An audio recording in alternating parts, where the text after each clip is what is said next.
it's not just about the elevated volatility, it's about the breakdown of traditional correlations. What does that mean to you right now, Tony? Well, Jonathan, you bring up a great point, is that correlations have broken down. We think one of the biggest drivers of that is central bank intervention. So the Fed, the ECB, the BOJ, they are clearly distorting market signals from the Treasury market. So it's very difficult right now to find that uncorrelated asset.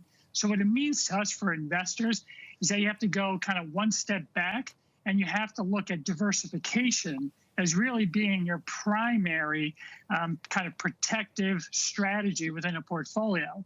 So you can't count on treasuries to do that.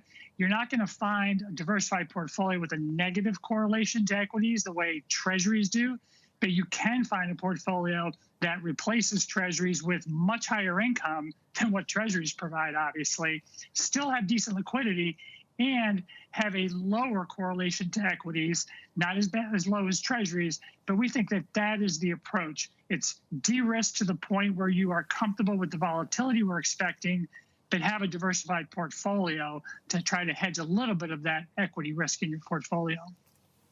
Tony, if that uncorrelated safety isn't out there, can you tell me where I find something that is both low beta and high income? You know, very low beta, tough to find. When we talk about high quality, low beta, we always say call 1-800-NO-YIELD, and you'll find a lot of sovereign debt. But what you can find, Jonathan, is you can find kind of income generating assets across high yield and leveraged loans, emerging markets, preferreds, and investment grade credit, where if you have a diversified portfolio there, you can still generate a 3.5%, 4% type of yield from that portfolio and have a correlation that's less than 0.5. Again, not a negative correlation, but a reasonable construction in the context of a no-income environment without very effective, highly uncorrelated assets available.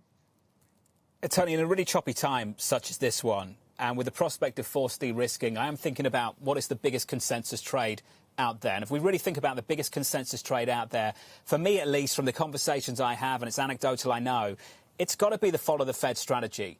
So, Tony, I'm thinking about that developing as a pain trade, not because I think as a base case it will happen. I just want to talk about the risks of that happening with you now.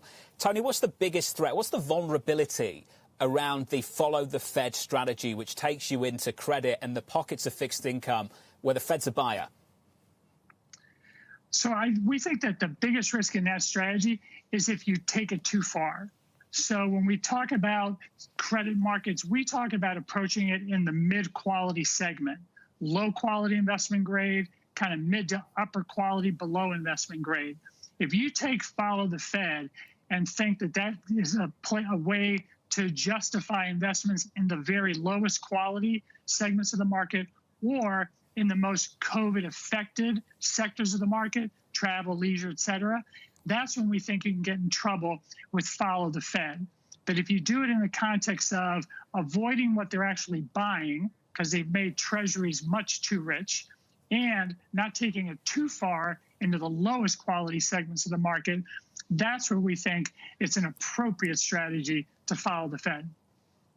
Tony, I saved the most annoying question until last, and we've got about 30 seconds for you to answer it. Do you have a trade going into Wednesday morning, Tuesday night? No.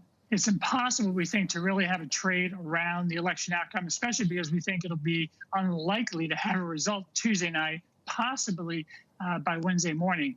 So really, I think that trade is to be pretty well diversified, and we say be at kind of the midpoint of your risk budget. You don't want to be over your skis on risk heading into that uncertainty around the election.